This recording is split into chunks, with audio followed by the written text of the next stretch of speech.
जर मोदींचा तुम्ही भक्त असाल तर घरी त्यांचा उदौर करा, पण आमच्या महाराष्ट्राच्या दैवताच्या वाटेला जाऊ नका।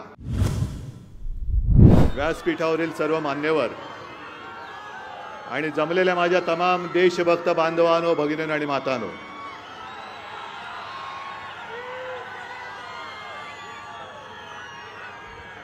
दहा वाजता सभेची वेळ संपते आणि तसं पाहिलं तर मी एक तुम्हाला प्रश्न विचारतो आणि त्या एका प्रश्नाच्या उत्तरात माझं भाषण संपेल। एकच प्रश्न की हा महाराष्ट्र छत्रपती शिवाजी महाराज, शाहू फुले आंबेडकर यांचा आहे की शहा, मोदी आणि अदानीचा आहे? आणि तो शाहू फुले आंबेडकरांचाच महाराष्ट्र आपण टिकवणार आहोत की शहा, मोदी आणि अदानीच्या हातामध्ये देणार आहोत? कारण आज योगायोग असा आहे की आज 1 मे आहे, महाराष्ट्र दिन। आणि महाराष्ट्र दिन म्हणजे संयुक्त महाराष्ट्रासाठी महाराष्ट्राने जो लढा दिला त्या लढ्याची यशोगाथा सांगणारा आजचा दिवस आहे। मी काल मध्यरात्री मुंबईमध्ये हुतात्मा चौकात हुतात्मा स्मारकाला जाऊन वंदन केलं आणि सहज बघितलं हुतात्म्यांच्या त्या मूर्तीकडे। योगायोग आहे, शेतकरी आणि कामगारांची ती मूर्ती, पण त्यांच्या हातामध्ये मशाल आहे आणि तीच मशाल घेऊन आपण आज पुढे निघालेलो आहोत।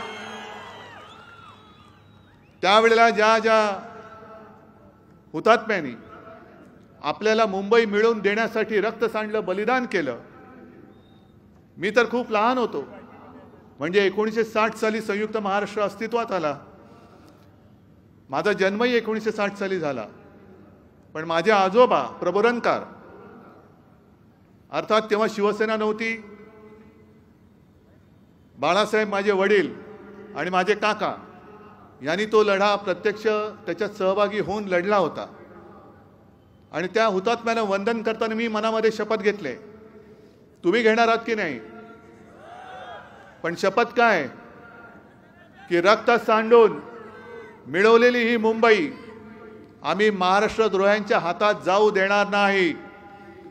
आणि जे महाराष्ट्र लुटतायत, जे महाराष्ट्र ओरबाडतायत, त्यांचा सुपडा साफ केल्याशिवाय आम्ही राहणार नाही, ही शपथ मी तिकडे घेतलेली आहे। आणि हा सुपडा साफ करावाच लागेल, कारण मुंबई आणि महाराष्ट्राबद्दलचा आकस हा आजचा नाही आहे। तत्कालीन जे मुख्यमंत्री होते मोरारजी देसाई कुठले होते, कुठून आले होते? आणि त्यावेळेला म्हणजे इतिहासामध्ये छत्रपती शिवाजी महाराजांनी सुरत लुटली होती, आता 2 सुरतवाले माझ्या छत्रपतींचा महाराष्ट्र लुटतायत आणि आम्ही आमच्या डोळ्यावरती काही झापडं लावून बघत बसणार? पवार साहेब, तुम्ही बोललात ते बरोबर आहे। यांना या महाराष्ट्राच्या मातीमधले 2 पक्ष म्हणजे काँग्रेस तर आहेच, पण शिवसेना आणि राष्ट्रवादी ही संपवायचे, कारण त्यांना असं वाटतंय की हे 2 पक्ष संपले म्हणजे महाराष्ट्र आपल्या बापाचा झाला। अजिबात नाही।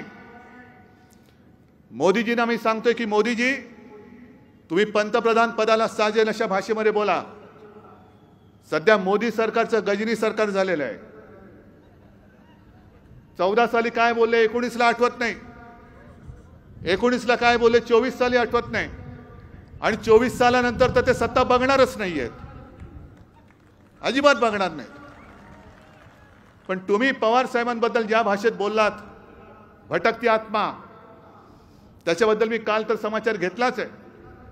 पण मुद्दामून सांगतो, आता सहज मी हातकणंगलेवरून इथे येताना व्हॉट्सॲपवरती एक व्हिडिओ आला आणि अटलजी तेव्हाचे पंतप्रधान पवार साहेबांचं कौतुक करत होते। त्यांनी केलेलं आहे। आणि कौतुक कशाबद्दल? तर गुजरातमध्ये जो भूकंप आला होता, झाला होता, हे अटलजींचे शब्द आणि तो व्हिडिओ माझ्याकडे आत्ता आहे। अटलजींनी सांगितलं की पवार साहेबांबद्दल की हा माणूस दुसऱ्या पक्षाचा आहे, हा माणूस दुसऱ्या राज्यातला आहे, तरी देखील स्वतःहून पुढे आले आणि त्यांनी सांगितलं की मी महाराष्ट्रामध्ये असताना जो आमच्याकडे भूकंप झाला होता लातूर किल्लारी, त्याच्यामुळे त्या आपत्ती व्यवस्थापनाचे काही मार्ग मला माहिती आहेत. काय मदत पाहिजे ती सांगा, मी करायला तयार आहे. पक्षाच्या पलीकडे जाऊन, राज्याच्या सीमेपलीकडे जाऊन पवारसाहेब धावून गेले होते गुजरातला आणि मदत केली होती. म्हणून अटलजी पंतप्रधान असताना त्या आपत्ती व्यवस्थापनाचं अध्यक्षपद हे पवारसाहेबांकडे दिलं होतं. याला दिलदारपणा लागतो जो पवारसाहेबांकडे आहे आणि अटलजींकडे होता. आणि आता हे जे बोलतायत की एक भटकती आत्मा, मग मोदीजी जसं भटकती आत्मा असते तसं वखवकलेला आत्मा सुद्धा आहे आणि तो सुद्धा महाराष्ट्रात फिरतोय. आणि हा एवढा वखवकलेला आहे की स्वतःची तुलना म्हणजे राम मंदिराच्या वेळेला एक कोणतं सागरगोटा आहे तिथलाच कुठला तरी, त्यांनी सांगितलं मोदीजी म्हणजे आजचे शिवाजी महाराज आहेत. अजिबात नाही. आमच्या दैवताची तुलना मोदींबरोबर होऊ शकत नाही. मोदींची तुलना महाराजांसोबत होऊ शकत नाही, कदापि नाही. त्या सागरगोट्याला सांगतोय, जर मोदींचा तुम्ही भक्त असाल तर घरी त्यांचा उदौर करा, पण आमच्या महाराष्ट्राच्या दैवताच्या वाटेला जाऊ नका. आणि वेडावाकडा कोणी आणून ठेवाल आणि महाराजांची तुलना कराल तर महाराष्ट्र सहन करणार नाही. आणि म्हणूनच मी बोलतोय की जो महाराष्ट्राच्या मुळावरती आलेला आहे त्याचा सुपडा साफ आम्ही केल्याशिवाय राहणार नाही. मोदीजी तुम्ही भटकत्या आत्म्याबद्दल बोलताय. कोण मांस खाते, कोण मटण खाते, कोणाला किती मुलं व्हावी. अरे ज्याचा त्याचा वैयक्तिक प्रश्न आहे, आम्ही काय करू शकतो. तुम्हाला राजकारणामध्ये मुलं होत नाहीत नेते म्हणून, आमच्यातले चोरतात त्याला आम्ही काय करू. आमच्यातले गद्दार चोरून तुम्हाला उभे करावं लागतात, हे तुमचं अपयश आहे, आमचं नाही आहे. अरे आमची काही पोरं तुम्ही चोरलीत, मुलं पळवणारी टोळी, काही गद्दार चोरलेत, पण हे बघा ना किती आहेत. अरे तुम्ही 40 चोरले असाल, पवार साहेबांचे काही चोरले असाल, पण आज लाखो लोक, नवे महाराष्ट्रातली करोडो लोक ही माझ्यासोबत पवार साहेबांसोबत आणि आपल्या महाविकास आघाडी काँग्रेस सोबत ही खांद्याला खांदा लावून तुमचा सुपडा साफ करण्यासाठी उभे आहेत. ही प्रधानमंत्रीची भाषा आहे की कोण मटण खाते, कोण मांस खाते. मग जर मी असं बोललो की हे कोल्हापूर कशासाठी प्रसिद्ध आहे, तांबडा आणि पांढरा रस्सा, मग जर मी असं बोललो तुम्ही देणार तर नाहीच आहात मत त्यांना, पण उद्या मोदी सरकार परत आलं तर तांबडा पांढरा रस्स्याच्या जागी ढोकळा आणि शेवपापडा मिळेल असं बोलू मी. आणि चालेल तुम्हाला. कोल्हापूर शेव आणि फाफडा, कोल्हापुरी ढोकळा नाही, कोल्हापुरी म्हणजे अस्सल तांबडा पांढरा रस्साच पाहिजे, झणझणीत. आम्हाला गुळमुळीत काय लागतच नाही. आणि म्हणूनच म्हणतात ना लवंगी मिरची, त्या मिरचीचा झटका आता त्यांना द्या. पण हे सगळे बाकीचे विषय बोलण्यापेक्षा मोदीजी तुम्ही 14 साली जे केलं होतं चाय पे चर्चा, तसं माझं आव्हान आहे. आम्ही बसतो तुमच्या बरोबर व्यासपीठावर, माझी जनता समोर बसेल आणि होऊन जाऊ दे चर्चा. काय तुम्ही 14 साली बोलला होतात, काय तुम्ही 19 साली बोललात. अहो गायीवर बोलता तसं महागाईवरती का नाही बोलत. आज सगळे मुद्दे संपले. शेतकऱ्यांचं उत्पन्न तुम्ही दुप्पट करणार होतात. किती लोकांचं उत्पन्न दुप्पट झालंय हात वर करून सांगा. मुळात इकडे शेतकरी आलेत की नाही आलेत. अरे मग हात लाजता कशाला, हात वर करा ना. तुमचं उत्पन्न दुप्पट झालंय. बरं 15 लाख तुमच्या खात्यात आलेत का, नाही आले. तुम्हाला घर मिळालंय, मग काय मिळालंय, गॅस मिळाला, नोकरी मिळाली, महागाई कमी झाली, मग काहीच झालं नाही. गजनी सरकारला सांगा ना की तुम्ही जे बोलला होता ते न बोलता तुमचे मुद्दे का भटकतायत. हे सगळे वाईट बॉल आणि नो बॉल टाकण्यापेक्षा आम्ही तुमच्या स्टंपवरती बॉल टाकतो, तुम्ही खेळून दाखवा. तुम्ही खेळून दाखवा, आमची तयारी आहे. पण पंच मात्र निपक्ष पाहिजे, तुमच्यासारखं नको. कारण आरोपी तुम्हीच करायचे, पंचही तुमचाच, सजाही तुम्हीच द्यायची. आणि मग आज मला त्यांना विचारायचं आहे की आज आमच्या पलीकडे विरोधात जे सगळे एकवटलेत, मग तुमचे मुंबईवरनं जे यायचे इकडे आरोप करणारे मुश्रीफांवरती आरोप करत होते आणि असे आरोप करायचे की जणू काही यांना जमाल गोटाच दिला आरोप करण्यासाठी, असे धडाधड आरोप करायचे जमाल गोटा घेतल्यासारखे. आज मुश्रीफ बाबा कुठे गेले? मला आजही आठवत आहे तो प्रसंग. त्यांच्या पत्नी या तळमळीने सांगत होत्या, कळवळून सांगत होत्या की असं चौकशीचं शुक्लकाष्ट मागे लागून आम्हाला बदनाम करण्यापेक्षा आम्हाला गोळ्या घाला. मग आता आरोप करणाऱ्यांनी काही लिमलेटची गोळी दिली का? गप्प बसले. मैं अकेला सब पे भारी, सोबत सगळे भ्रष्टाचारी, आणि आमच्यावरती तुम्ही आरोप करता. काय असं काय आम्ही तुमचं घोडं मारलं की तुम्ही महाराष्ट्राबद्दल एवढं राग राग राग करता आहात? अहो साधं आम्ही आता नवीन, तुम्ही आमचा पक्ष चोरलात, चिन्ह पळवलात, माझं धनुष्यबाण गद्दाराच्या हातात दिलं, पवार साहेबांचा घड्याळ म्हणजे रस्त्यावरती जे पाकिटमार आणि घड्याळ मारणारे असे एक सरकार झालेले, घड्याळ मारणारे सरकार. घड्याळ त्याने देऊन टाकलं. पण माझ्या मशाल गीतामधलं तो एक शब्द काढला, कोणता काढायला लावला मी काढणार नाही, काय वाटेल ते करा. कोणता? जरा मोठ्याने बोला, नाही पूर्ण बोला. जय भवानी, जय शिवाजी. मोदीजी, जय भवानी जय शिवाजी आमचा आत्मा आहे आणि आत्मा भटकता नाहीये. या मातीमध्ये जन्माला आलेल्या या मातीमध्ये जे तेज निर्माण केलं त्याच्यामध्ये वीरश्री देणारा हा आमचा मंत्र आहे. तुम्ही आमचा मंत्र मारायला निघालात. काय शेतकऱ्यांनी तुमचं घोडं काय मारले? आज अनेक शेतकरी जे येऊन मला सांगतायत की दादा आम्ही खायचं काय आम्हाला सांगा, दुष्काळ पडतो, कधी आपत्ती येते, अवकाळी पडतो, पीक विम्याचे पैसे मिळत नाहीत, नुकसान भरपाई मिळत नाही, डोक्यावरती कर्ज साठतंय, काही घ्यायला गेलं तर त्याच्यावरती जीएसटी आहे आणि त्याच्यावरती हे मोदी सरकार शेतकऱ्यांना 6,000 रुपये भीक म्हणून देते. का माझ्या हे बळीराजाला तुम्ही काही भिकारी समजता? अहो सारं खत घ्यायचं झालं तर त्याच्यावर जीएसटी, बी बियाणे घ्यायचं झालं जीएसटी, औषधं घ्यायची झाली जीएसटी, पंप घ्यायचं झालं जीएसटी, शेततळ्यासाठी प्लास्टिक घ्यायचं झालं जीएसटी. मग एवढा सगळा जीएसटीचा पैसा तुम्ही तुमच्या खिशामध्ये घालताय आणि हक्काचा पैसा यायला देत नाही. आणि म्हणून आम्ही ठरवलंय इंडिया सरकार येणारच, आम्ही आणणारच. आणि इंडिया आघाडीचं सरकार आणल्यानंतर जे महाराष्ट्राचं वैभव लुटतायत या लुटेऱ्यांना पहिला आम्ही तडीपार करणारच, कोणत्याही परिस्थितीत करणार. तुम्ही माझ्या महाराष्ट्राचं वित्तीय केंद्र पळवलात, तिकडे बुलेट ट्रेन आणली, तुम्ही हिरे बाजार पळवलात, तो वेदांत फॉक्सकॉन तो पळवलात, आता टेस्ला येतोय. पण तो एलान मस्क बाबा खरंच हुशार आहे, कारण आत्ता जर का ते आले असते तर कुठे नेले असते? गुजरात. म्हणून तो बाबा थांबलाय, कारण त्यांना पण कुणकुण गेले की देशातलं सरकार बदलतंय, इंडिया आघाडीचं सरकार आल्यानंतर मी येणार. व्यापाऱ्यांना छळताय जीएसटी लावून. या जीएसटी मध्ये सुद्धा आम्ही बदल करू. आणि जो कर दहशतवाद आहे, व्यापाऱ्याने छळताय, शेतकऱ्याने छळताय, सगळ्यांना छळताय, महागाई वाढते, हा तुमचा छळ आहे, ही तुमची छळछावणी तुम्ही माझ्या देशाची करू इच्छित आहे, ही आम्ही तोडून मोडून टाकू. कितीतरी गोष्टी आहेत, नोकरीचा पत्ता नाही, कारण तुम्ही महाराष्ट्राच्या तोंडातला घास हिरावून घेताय. आमचा गुजरातबद्दल काही आकच नाहीये, गुजरातबद्दल काही द्वेष नाहीये. इकडे सुद्धा काही गुजराती बांधव आणि माता भगिनी आले असतील.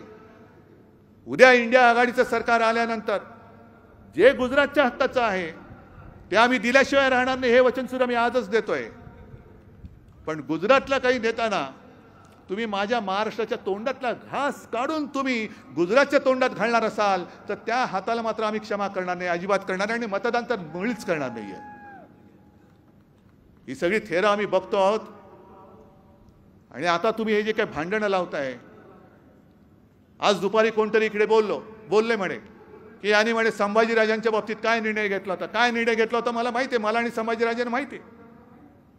पण याचा अर्थ असा नाही की आमची मैत्री तुटले, आमचे ऋणानुबंध तुटलेले आहेत. आज सुद्धा विचारा, सगळ्यांच्या समोर सांगा, संभाजीराजे तुमच्या आणि माझ्या दुरावाला असेल तर सांगा सगळ्यांना. पण एक कुणकुण जी मला लागली होती की जसा तुम्ही तेव्हा माझा संजय पाडलात, तसं तुम्ही त्यांना दगाफटका केला असतं तर पाप कोणाच्या माथी आलं असतं? आणि बरं धरून चला मी संभाजीराजांबरोबर चुकीचा वागलो असेल तर मी जाहीर माफी मागतो. पण संभाजीराजांबद्दल मी चुकलो असेल तर आज तुम्ही छत्रपती शाहू महाराजांबद्दल ती चूक जर मी केली असेल तर तुम्ही का करता, तुम्ही का त्यांना पाडायला उभे आहात? म्हणजे तुम्ही चुकीचं करताय आणि आम्ही बोट दाखवल्यानंतर उलटं बोट माझ्यावर दाखवतोय की तुम्ही चुकला होतात. अरे आम्ही खाल्लं असेल शेण पण म्हणून तुम्ही शेण खाताय. आज शाहू महाराजांबद्दल मला वैयक्तिक आदर आहे, त्या घराण्याबद्दल आहे, कारण या माणसाने खरे मी कोणतरी आहे हे जाणूनच दिलं नाहीये. मला आठवतं एक बऱ्याच वर्षांपूर्वी शिवसेना प्रमुखांसोबत मी त्यांच्या घरी गेलो होतो. जेवायला अगत्याने बोलवलं होतं. गेल्या महिन्यामध्ये मी गेलो होतो.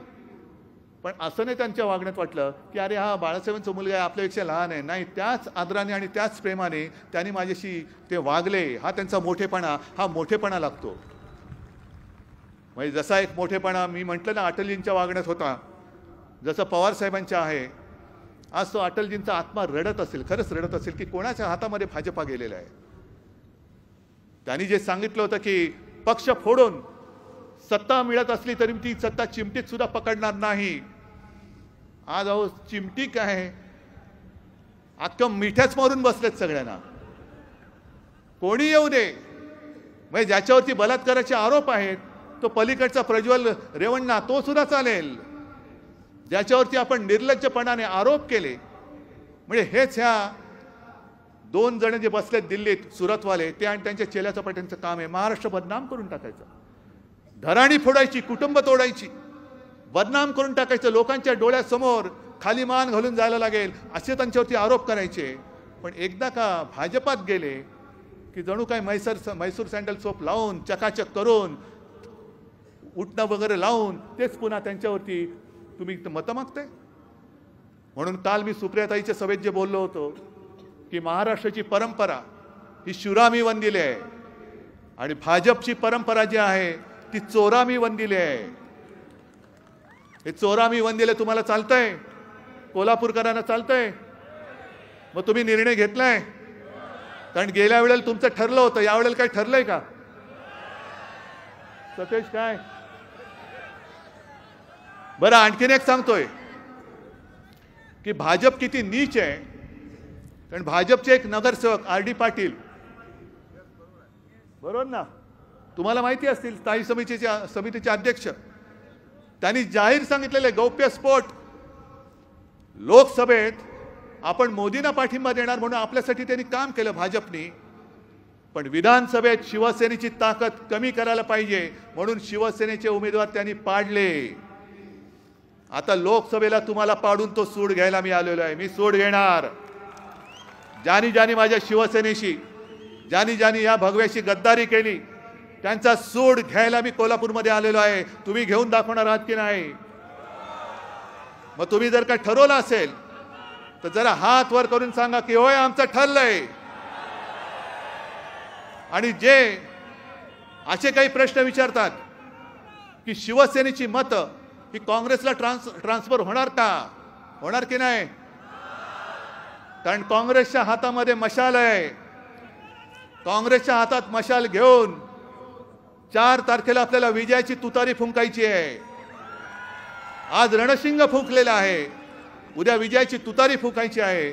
म्हणून तुम्हाला सगळ्यांना आशीर्वाद देण्यासाठी मी विनंती करतोय. जनतेच्या न्यायालयात न्याय मागण्यासाठी आलेलो आहे. महाविकास आघाडीचे उमेदवार जिथे जिथे असतील, ज्यांची निशाणी हात आहे, तुतारी घेतलेला मावळा आहे आणि मशाल आहे, याच उमेदवारांना, आपल्या हक्काच्या उमेदवारांना लोकसभेत पाठवा आणि हुकुमशहाचं सरकार गाडून टाका, एवढीच विनंती करतो. जय हिंद, जय महाराष्ट्र. देश विदेशातील प्रत्येक घडामोडींचे लाईव्ह अपडेट मिळवण्यासाठी आता साम टीव्हीच्या सर्व सोशल मीडिया प्लॅटफॉर्मला लाईक, फॉलो आणि सबस्क्राईब करा. तसंच सर्व नोटिफिकेशनसाठी बेल आयकॉन प्रेस करायला विसरू नका.